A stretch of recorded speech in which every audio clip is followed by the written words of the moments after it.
Kemudian yang terjadi, maka terjadilah tersisa cuman satu anak lagi.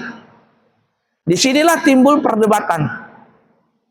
Wanita yang tua, wanita perempuan yang tua, A mengatakan, ini anakku, yang dimakan itu adalah anakmu. Nah, kemudian wanita yang muda mengatakan, tidak, ini anakku, ini tandanya. Yang dimakan itu adalah anakmu, anakku yang ini. Berebut anak. Mungkin waktu dulu nggak jelas gimana begitu ya, atau gimana, kembar kah atau apa, wallah alam. Pokoknya berebut anak ini.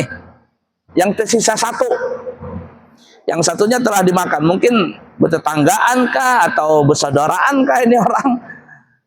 Anaknya sama umurnya ibarat kata. Bingung nih, ribut. Namanya bebinian, ribut, berkelahi, merebutkan anak yang kada dimakan binatang buas tadi. Datanglah mereka berdua kepada Nabi Daud.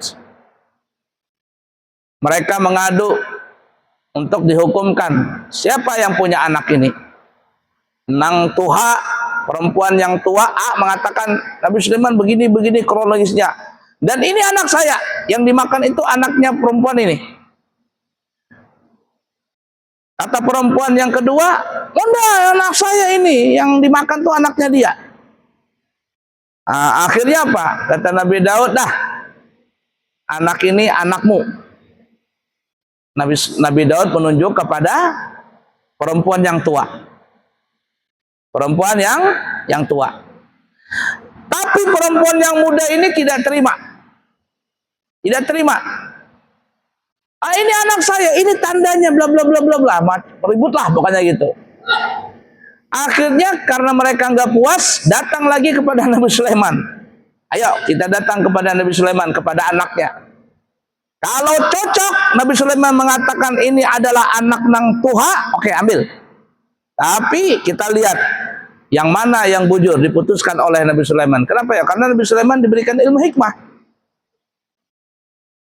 Lalu apa yang terjadi? Mereka datang kepada Nabi Sulaiman, menceritakan kronologis salah satu anak tadi telah dimakan oleh binatang buas, entah itu harimau, entah itu serigala. Ribut di hadapan Nabi Sulaiman ini. Bla bla bla bla bla, namanya binian. Dah, kata Nabi Sulaiman, gini aja dah. Supaya akur, ku belah dua aja anak ini dah. Nang hidup ini nah, kita belah dua, seikung separoh, ikam nang mengambil, separohnya ikam nang mengambil. Nah, wah, ini apa namanya, kecerdasan Nabi Sulaiman. Gimana ini? Akhirnya perempuan yang tua mengatakan, oh itu adil wahai Nabi Sulaiman. Bagus itu, bagus. Aku cocok. Separoh-separoh, biar kada dapat sama sekali, mati berantakan. Tapi perempuan yang lebih anu berkata, oh Nabi Sulaiman, jangan dibunuh anak itu, jangan dibunuh. Biarkanlah anak ini dia yang ngambil. Biarkanlah anak ini, perempuan yang tua itu yang mengambil. Walaupun ini sebenarnya anakku, tapi gak apa-apa, ambil saja. Yang penting jangan dibunuh, apalagi dibelah dua. Tidak mau ya Nabi Sulaiman. Tidak apa-apa, ambil dah. Mendengar jawaban perempuan yang kedua ini, yang muda, Nabi Sulaiman pun bahasa kitanya tersenyum. Lalu Nabi Sulaiman mengetuk palu. Kuputuskan bahwa anak ini adalah anaknya perempuan yang muda. Tok, tok, tok. Protes perempuan yang tua ini. Nabi Sulaiman, Abah Pian tadi mengatakan anak ini anakku. Tapi kenapa engkau berani memutuskan bahwa ini anak adalah anak perempuan yang muda? Pian berani kawan Abah. Masa kita nyala, wani-waninya menyalahi Abah. Apa kata Nabi Sulaiman? Begini, aku menghukumkan anak ini bukan anakmu, tetapi anak ini adalah anak perempuan yang kedua ini, karena bagaimanapun seorang ibu tidak pernah akan tega, tidak pernah akan rela kalau anaknya itu disakiti, apalagi sampai dibunuh, dibelah dua. Engkau tidak ada belas kasihan dengan anak ini. Kenapa? Karena engkau merasa ini bukan anakmu. Tapi ibu yang kedua ini, yang muda ini, dia merasa anaknya. Dia lebih rela diberikan anaknya asalkan jangan dibunuh. Kenapa? Karena dia kepingin anak itu hidup. Sedangkan engkau kepingin anak ini mati karena anakmu sudah mati duluan. Oleh karena itu, anak ini adalah anaknya ibu yang kedua. Nah, itulah kehebatan Nabi Sulaiman. Kenapa ya? Karena orang diberikan ilmu hikmah. Ilmu hikmah itu adalah ilmu kebijaksanaan. Menimbang, memutuskan, memikir, dan seterusnya, dan seterusnya. Baru memutuskan. Oleh karena itu di dalam persidangan, seorang hakim tidak boleh memutuskan satu perkara kalau hakim itu masih emosi. Tidak boleh. Baik emosi dengan orang ini atau emosi dengan istrinya, dibawa ke persidangan gara-gara lagi sarik lawan bini, memutuskan lawan yang terdakwa ini yang tadi keputusannya cuma 1 tahun, karena sarik lawan bini di rumah 10 tahun. Tidak boleh. Jadi kondisinya betul-betul hakim, betul-betul tenang, bijaksana. Itu tidak boleh. Dalam kitab itu diterangkan, tidak boleh kekenyangan. Hakim memutuskan tidak boleh terlalu kenyang. Tidak boleh juga terlalu lapar. Tidak boleh juga hendak melakukan hubungan badan, tetapi belum sempat hubungan badan lalu memutuskan hukum. Tidak boleh.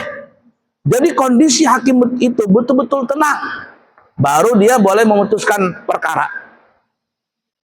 Nah, itu hakim dari itu. Makanya diberikan ilmu hikmah. Hakim itu separuh kakinya, satu kakinya di surga, satu kakinya di neraka. Itu jadi hakim tuh. Kalau salah-salah selesai, dua-duanya masuk neraka. Tapi kalau bujur, dua-duanya masuk surga. Ilmu hikmah.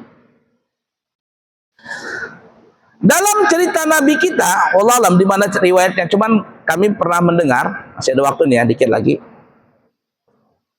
Jadi ada seorang perempuan datang kepada Nabi Muhammad.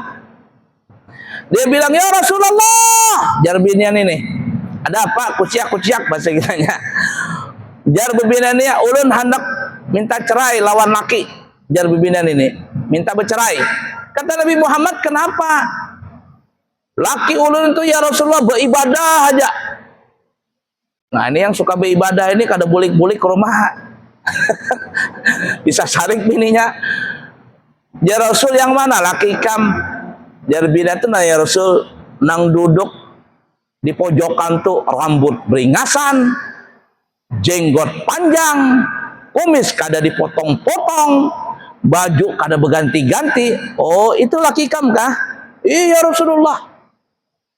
Baik, kata Rasul, tunggu setumat lah, tunggu setumat. Ini Rasul memberikan ilmu hikmah ini.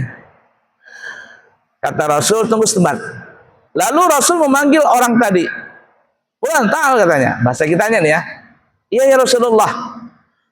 Ayo kita ke pasar dulu. Ke pasar. Karena Rasul membawai si laki-laki ini pun ikut ke pasar lawan Nabi.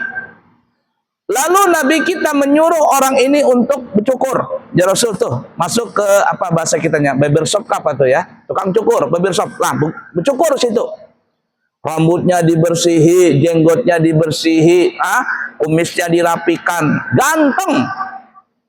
Jar Nabi, mandi dulu, mandi. Mandi, setelah mandi, ayo sini, tukar baju. Nabi yang menukarkan baju. Intinya, lakian ini ganteng. Ganteng. Setelah itu, Nabi pun membawa laki ini. Dihadapkan kepada bininya. Ya Rasul, ya ibu, wahai perempuan, wahai fulana, apakah engkau kenal dengan laki-laki ini? Kenal enggak? Kata bebinian ini, siapa ya Rasulullah? Siapalah ini? Itu bujur-bujur. Siapa ini? Kada tahu lun ya Rasul, siapa lakian ini? Jar Nabi, ini adalah laki ikam. Ini adalah laki ikam. Lalu Nabi bertanya, gimana? kamu jadikan minta cerai tak ada. Ya Rasul, kalau laki ulun seperti ini gantengnya, ulun kada jadi minta cerai jarnya. kada jadi minta cerai. Lalu pun Rasul pun menasihati kepada orang ini. Ya Rasul, bahasa kitanya semua itu ada haknya. Allah ada haknya, istri ada haknya, bini ada haknya. Istri lawan bini sama aja lah. Anak ada haknya, tubuh ada haknya. Jangan kamu asik beribadah aja, bini kada digatuk-gatuk, awak kada dibersihin, rambut beringasan, jenggot cambang panjang kada dibersih-bersihkan. Semua ada haknya. Nah, jadi dinasihati lawan Nabi. Setelah itu orang ini pun gih, ya Rasul, kalau begitu ulun berubah. Akhirnya kata Nabi, dah boleh kikam. Bininya pun akhirnya kada jadi minta cerai. Ini adalah taktik Nabi di dalam mempraktekkan ilmu hikmah itu. Baiklah, sampai waktu dah. Ya, cukup sekian. Semoga bermanfaat.